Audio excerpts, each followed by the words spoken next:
Laurence Ferrari, l'une des journalistes et présentatrices de télévision les plus célèbres de France, a laissé une marque durable sur l'industrie des médias au cours d'une carrière s'étalant sur plus de 3 décennies. Née le 5 juillet 1966 à Aix-les-Bains, en Savoie, en France, elle a surmonté les barrières d'une industrie extrêmement compétitive pour devenir un symbole de professionnalisme, d'intelligence et de résilience. En tant que présentatrice de journaux télévisés sur de grandes chaînes comme TF1 et Canal+, ou encore en tant qu'animatrice d'un talk-show populaire, Ferrari a prouvé que le talent et le dévouement peuvent amener une femme d'une petite ville sous les feux de la rampe de la télévision nationale. Cependant, sa vie n'était pas que gloire. Au succès s'ajoutent de profondes tristesses, des défis personnels et des moments qui l'ont forcée à affronter la fragilité de la vie. C'est l'histoire de Laurence Ferrari, une femme forte, une mère dévouée et une journaliste qui lutte constamment pour affirmer sa valeur. La plus grande tristesse dans la vie de Laurence Ferrari fut peut-être la mort de sa mère, Claude Ferrari, en 2005 après une longue bataille contre le cancer. Claude a eu une profonde influence sur Ferrari, non seulement en tant que mère, mais aussi en tant qu'inspiration pour sa résilience et sa compassion. Infirmière dévouée, Claude a enseigné à Ferrari les valeurs du travail acharné, de la compassion et de l'indépendance dès son plus jeune âge. Kaeshi Claude a été diagnostiqué d'un cancer du poumon en 2003. Ferrari, qui était au sommet de sa carrière en tant que présentateur du journal de 20 heures sur TF1, était sous le choc. Elle a un jour confié dans une interview qu'au moment où le médecin a annoncé l'état de santé de sa mère, elle a eu l'impression que une partie de son cœur lui avait été arrachée. Dans les mois qui suivirent, Ferrari dut concilier un emploi du temps chargé avec les soins à apporter à sa mère, se déplaçant souvent de Paris à Aix-les-Bains pour être avec elle. La mort de Claude n'a pas seulement été une perte personnelle, mais aussi un coup porté aux fondations émotionnelles de Ferrari. Elle a un jour décrit sa mère comme un phare qui la guidait, et son décès a laissé un vide qui ne pourrait jamais être comblé. Ferrari a fait face à cette douleur tout en apparaissant à la télévision tous les soirs, gardant une apparence calme et professionnelle devant des millions de téléspectateurs.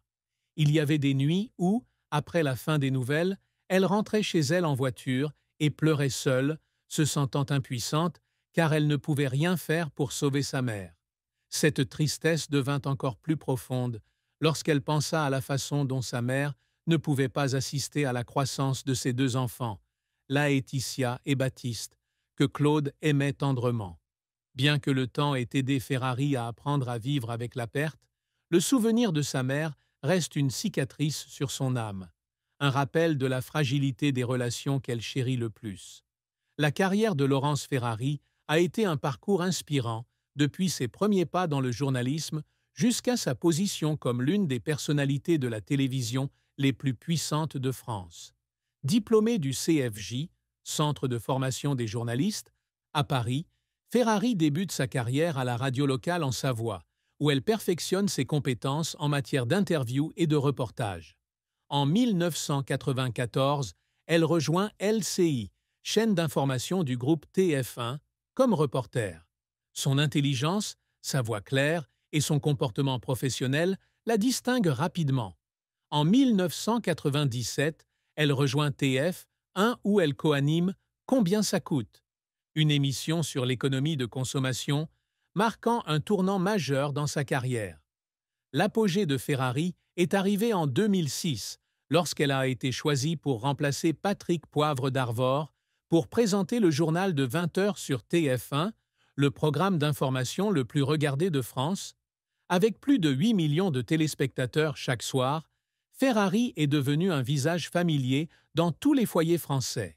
Son style d'animation, à la fois pointu et pertinent, est apprécié du public, et elle est saluée pour sa capacité à gérer des événements en direct, des élections présidentielles aux catastrophes internationales.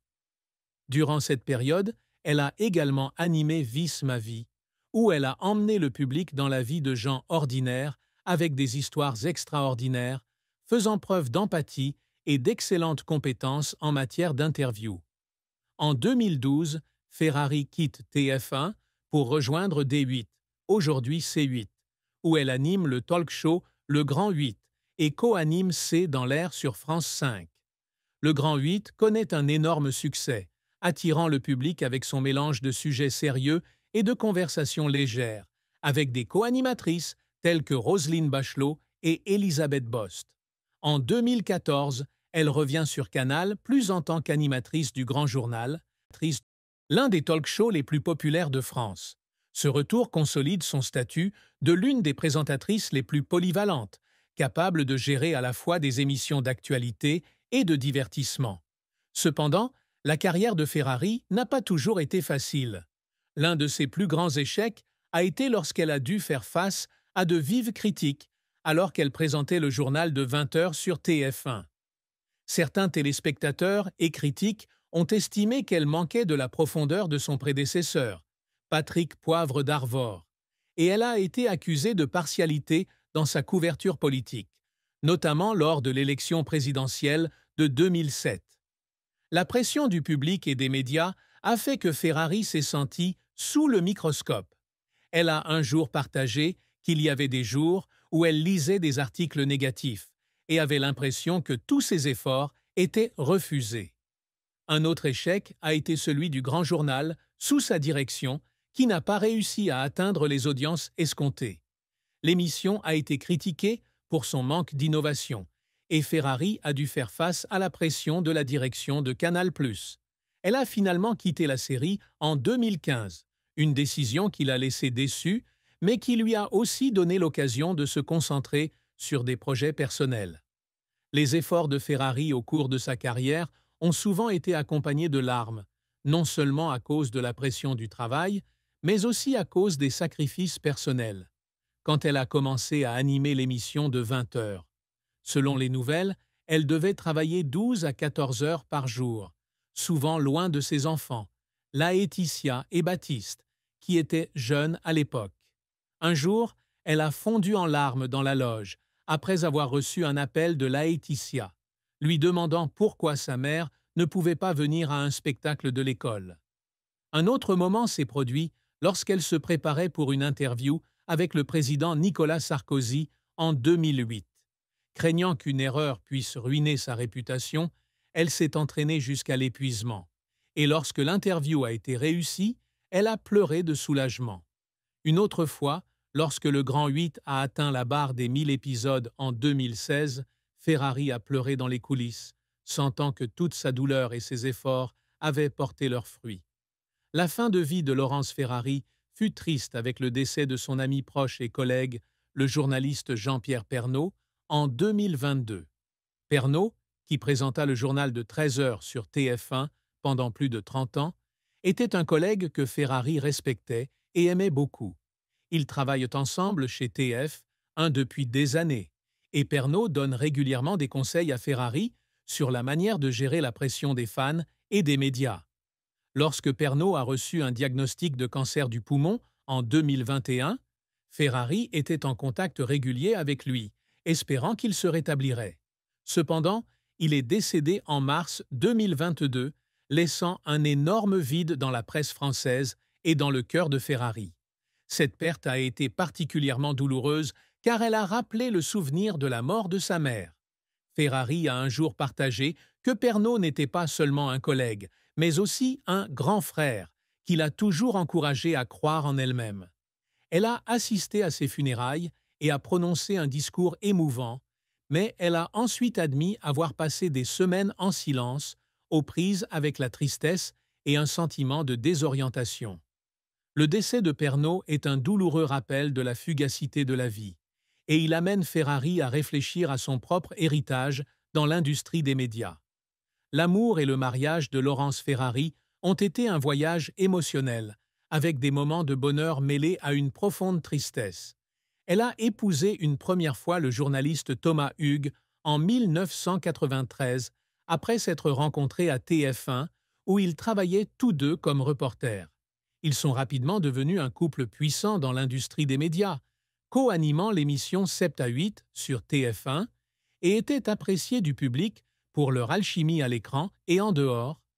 Le mariage a donné naissance à deux enfants, Laetitia, née en 1994, et Baptiste, né en 1997, qui ont été considérés pendant de nombreuses années comme le modèle d'une famille heureuse. Cependant, le mariage de Ferrari et Hugues s'est terminé par un divorce en 2007, un événement qui a choqué le public et a laissé Ferrari avec beaucoup de traumatisme. La raison principale est la pression exercée par leurs deux emplois très chargés, surtout lorsque Ferrari prend le relais du journal de 20 heures sur TF1, ce qui leur laisse peu de temps l'un pour l'autre. De plus, des rumeurs de désaccord sur les priorités parentales et professionnelles ont également contribué à la rupture. Ferrari a déclaré que le divorce avait été l'une des décisions les plus difficiles de sa vie, non seulement parce qu'elle aimait Hugues, mais aussi parce qu'elle s'inquiétait de l'impact que cela aurait sur Laeti.